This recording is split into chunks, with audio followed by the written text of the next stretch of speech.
স্বাগত দীপ্ত সংবাদে আপনাদের সাথে আছে আমি তৌসিয়া ইসলাম। প্রধানমন্ত্রী শেখ হাসিনার সাবেক ব্যক্তিগত সহকারী জাহাঙ্গীর আলম, তার স্ত্রী কামরুন নাহার ও তাদের স্বার্থ সংশ্লিষ্ট প্রতিষ্ঠানের ব্যাংক হিসাব জব্দ করতে নির্দেশ দিয়েছে বাংলাদেশ ব্যাংক। সেই সঙ্গে তাদের হিসেব খোলার ফর্ম সহ যাবতীয় তথ্য আগামী 5 দিনের মধ্যে পাঠাতে বলা হয়েছে। রবিবার কেন্দ্রীয় ব্যাংকের বাংলাদেশ ফিনান্সিয়াল ইন্টেলিজেন্স ইউনিট সব ব্যাংকে এ সংক্রান্ত নির্দেশনা পাঠিয়েছে। জাহাঙ্গীরের গ্রামের বাড়ি নোয়াখালীর চাটখিলের খিলপাড়ায়। গত সংসদ নির্বাচনে চাটখিল ও সোনাইমুড়ি আসনে স্বতন্ত্র হিসেবে মনোনয়নপত্র জমা দিলেও শেষ সময়ে প্রার্থিতা প্রত্যাহার করেন। নির্বাচনী হলফনামা অনুযায়ী ঢাকা সহ বিভিন্ন এলাকায় তার কয়েকশো কোটি টাকার স্থাবর অস্থাবর সম্পদ রয়েছে।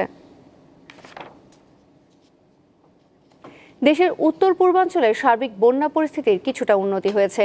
কুড়িগ্রামে নদ নদীর পানি সকল পয়েন্টে কমতে শুরু করেছে। তবে নদী তীরবর্তী নিম্নাঞ্চলের অনেক বসতবাড়ি থেকে পানি পুরোপুরি নেমে না যাওয়ায় দুর্ভোগে আছেন মানুষজন। স্থানীয় পানি উন্নয়ন বোর্ড জানায়, ব্রহ্মপুত্র, ধরলা, তিস্তা ও দুধকুমার নদের পানি সব পয়েন্টে হ্রাস পেয়ে এখন বিপদসীমার নিচ দিয়ে প্রবাহিত হচ্ছে। আত্রাই নদীর তীরবর্তী সিরাজগঞ্জ জেলার নিম্নাঞ্চলের বন্যা পরিস্থিতিও ধীরে ধীরে উন্নতি হচ্ছে।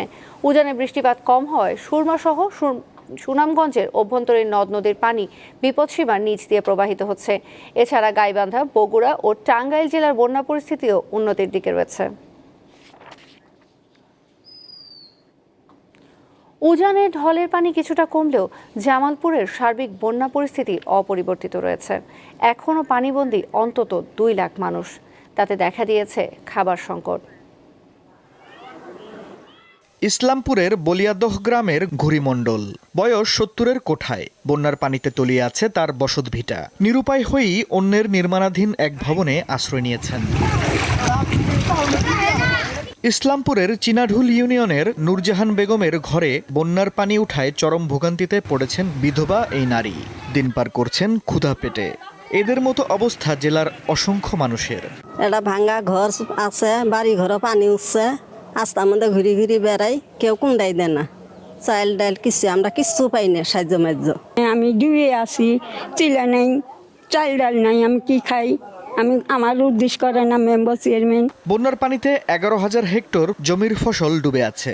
বন্ধ আছে 350টি বিদ্যালয় পাঠদান। বন্যা কবলিত এলাকায় দেখা দিয়েছে শিশু খাদ্য ও সুপেয় পানির সংকট। কর্মার করার লোক নেই, আমাদের ভাত কাপড়েরও কষ্ট, সবই কষ্ট। পানি খাইতে পারি না, উর্দি যেতে পারি না, কিছু খেতে পারি না। আজ 10 দিন যাবত আমি বই আছি বাড়িতে। আমাকে ডাক্তারের কাছে নিয়ে যাবো, এই টাকাটা আমাদের কাছে নেই। দুর্গতদের জন্য 1100 মেট্রিক টন চাল ও নগদ 22 লাখ টাকা এবং 4,500 প্যাকেট শুকনো খাবার বরাদ্দ দেওয়া হয়েছে বলে জানিয়েছেন স্থানীয় জনপ্রতিনিধি।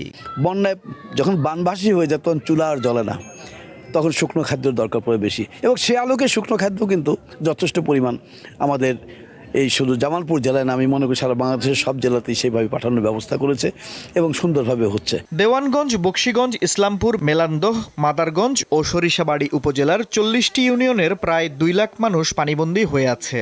চরম ভোগান্তিতে দিন পার করছেন তারা। দীপ্ত বার্তা কক্ষ। কোটা সংস্কারের দাবিতে গতরাতে হঠাৎই বিভিন্ন বিশ্ববিদ্যালয়ে বিক্ষোভ হয়েছে। রাত 11টার দিকে বিক্ষোভ করেন ঢাকা বিশ্ববিদ্যালয়ের শিক্ষার্থীরা।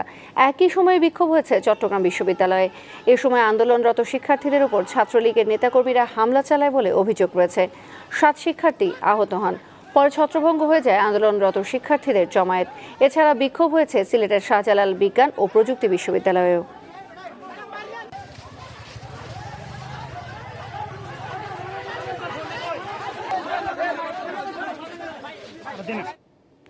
ব্রাহ্মণবাড়িয়ায় চলছে বৃক্ষরোপণ অভিযান ও বৃক্ষ মেলা।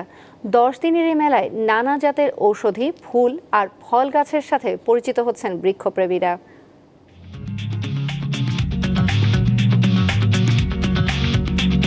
এটি ক্যান্সার প্রতিরোধী করসল গাছ। গবেষকদের মতে নিয়মিত এই গাছের ফল খেলে রোগ প্রতিরোধ ক্ষমতা বাড়ে। করসল গাছটি বৃক্ষ মেলার মূল আকর্ষণ। করসল গাছ মেলায় অনেক চাহিদা, আর কার কোনো নাই। আমরা ঢাকা থেকে সংগ্রহ করছি পরিশ্রম করে। গাছটা ক্যান্সারের লেগে খুবই ভালো। যেন চারপাশে আলো ছড়াচ্ছে এই রঙিন ক্যাকটাসের দল।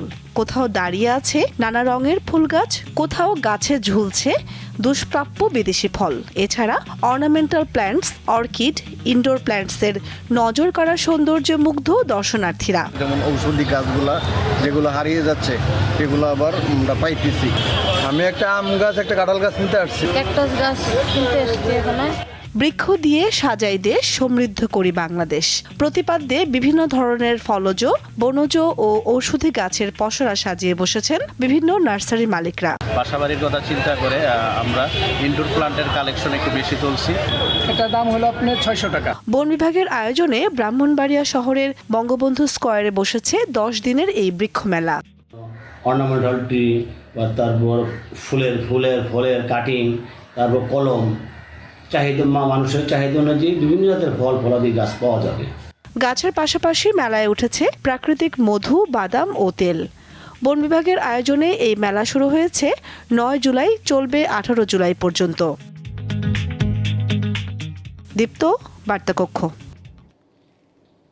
দেশের বাইরের খবর। সাবেক মার্কিন প্রেসিডেন্ট ডোনাল্ড ট্রাম্পকে হত্যা চেষ্টাকারী থমাস ম্যাথিউ ক্রুকসের গাড়িতে বিস্ফোরক ডিভাইস এবং বাড়িতে বিস্ফোরক দ্রব্য পাওয়া গেছে। রোববার এই তথ্য জানিয়েছে সংবাদ মাধ্যম ওয়াল স্ট্রিট জার্নাল ও CNN।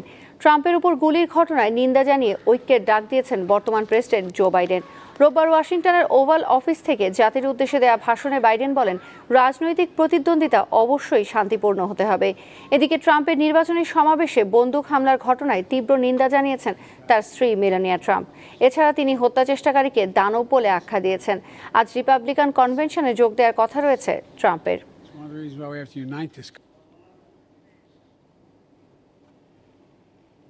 নির্বাচনী প্রচারণায় ট্রাম্পের উপর হামলা যুক্তরাষ্ট্রের গণতন্ত্রকে হুমকির মুখে ফেলবে বলে মনে করেন বিশ্লেষকরা। এই ঘটনা যুক্তরাষ্ট্রের প্রধান 2 রাজনৈতিক শিবিরে তিক্ততা বাড়াবে বলেও মত তাদের। আগামী নভেম্বরের প্রেসিডেন্ট নির্বাচনকে সামনে রেখে যুক্তরাষ্ট্রের রাজনীতিতে বেশ উত্তেজনা বিরাজ করছে। ঠিক এরই মাঝে নির্বাচনী প্রচার সভায় রিপাবলিকান প্রার্থী সাবেক প্রেসিডেন্ট ডোনাল্ড ট্রাম্পের ওপর হামলা হয়েছে। এই ঘটনার পর যুক্তরাষ্ট্রের রাজনীতি আরও উত্তপ্ত হয়ে উঠেছে।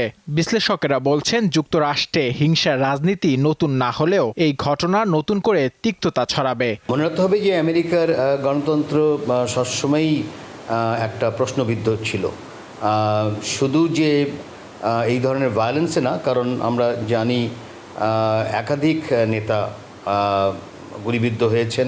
রিপাবলিকান এবং ডেমোক্র্যাটসদের মধ্যে তো তিক্ততা আছেই, প্লাস আমেরিকার বিভিন্ন ইন্টারেস্ট গ্রুপ তারাও কিন্তু এই ভীষণ দ্বন্দ্বের মধ্যে পড়ছে। গণতান্ত্রিক বিশ্বের ভবিষ্যতের জন্য কিন্তু মার্কিন যুক্তরাষ্ট্রের গণতান্ত্রিক ব্যবস্থা টিকে থাকাটা সব থেকে ইম্পর্টেন্ট। তবে এই ঘটনা রাজনীতির বাইরে ভিন্ন কিছুর কারণেও ঘটতে পারে বলে মনে করছেন তারা।